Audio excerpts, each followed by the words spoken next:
again with another update on the 26 Kissel we're working on. Here you're looking at just an overview shot. Right here we happen to have a jig we set up to make the top bows. Had to make 3 brand new ones for the car.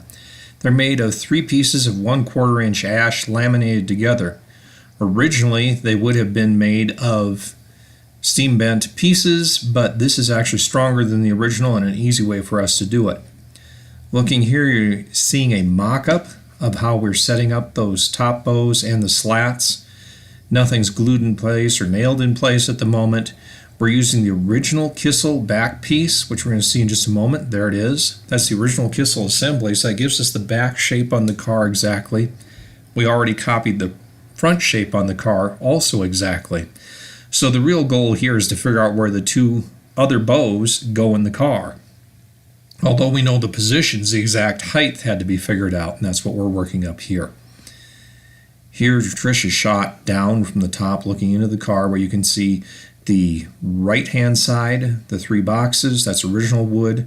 Now on the left-hand side, most everything is brand new floorboards. The cross member right behind the unfinished wood is original Kissel. Looking here into the passenger side rear, you can see we don't remove stuff until we have to, so we can keep things as much the way they were, and as we get to the point where we have to remove it as much intact as possible so we can use it later. Looking from the front of the car, you can kind of see the layout. It actually sweeps left to right, so there's slopes going to both passenger and driver side as well as fore and aft. So the top is definitely not flat in any way. It slopes all the way out from the center to all the corners.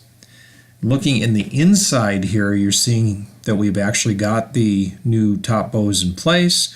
All these slats at this point are in place, and they are actually glued and nailed in place and set up the way they're supposed to be, just the way Kissel did it originally, giving a fairly complicated roof. You can see the center section, there's a hole there. That's where the dome light holder goes eventually. This is the front portion. Almost everything on the front top of the car, as you saw in an earlier video, was remade.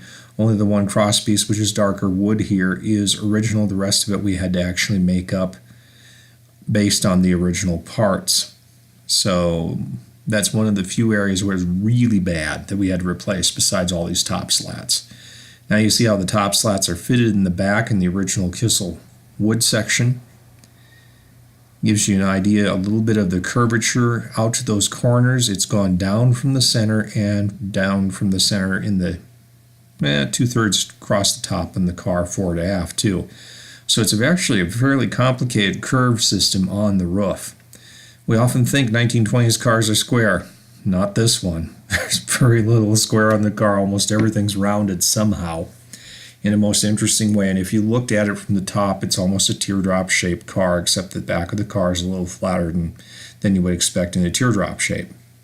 They're looking from the back, looking forward, you can still see the dome light holder is not in the car, but the entire top surface has been assembled. Now of course Kissel also padded this under the top material to get everything to look absolutely beautiful. We'll be doing that later on ourselves.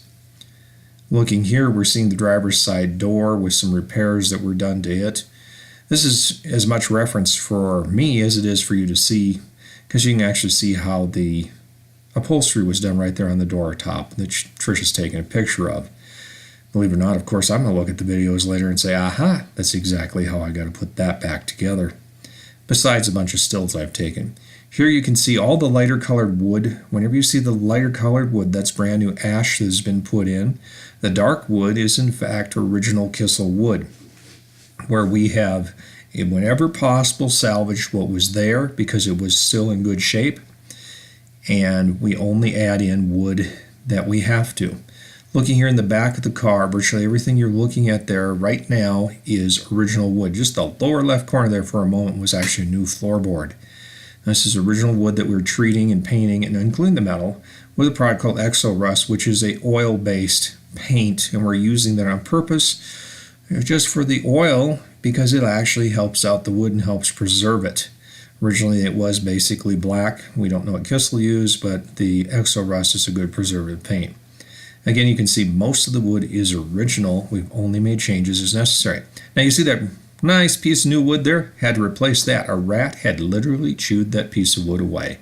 So that's a brand new piece of wood that we put in. Now you can see the dome light holder is installed. All the wood up here looks black and old. Now that's merely the color because it's already been painted most of the way black with the exo rust. Here you're looking at the driver's side top inside door, seeing some of the fancy wood we had to make that Kissel originally had that was shot in the top. And so it's now been remade and installed. Again, all of that's ash. Now you're looking at the back of the car, seeing the window frame back in shape and spacing necessary to put the window frame where it belongs. Now these little bitty action shots we've got in here deal with the fact that when we're putting together some of the front of the car, got glue and excess wood in certain places. My father here, he's working on a hopeful window motor for us for the windshield wiper. We hope so. Here I'm back working on removing some of the excess wood material, sometimes working right on the car with a chisel and hammer. Old school is the way to do this. You'll see in a moment I'll actually use an oscillating cutter to do the same thing. Kissel made a little, my father, they're back on the idea of working on the windshield wiper, made a little groove that they ran the wires for that dome light up through this pillar, and the new wood kind of covered that up. So you can see I'm kind of working in that area to get the area cut out, and I will use the oscillating cutter, there it is, so I can have the groove back in there so we can run the wires right where Kissel ran them. The red wires hanging around in the car actually are part of the dome light system. We'll replace the wires, but they have to run in a certain area. Like and subscribe. We'll see you with the next edition. There's already a lot more done. She's working on the next video.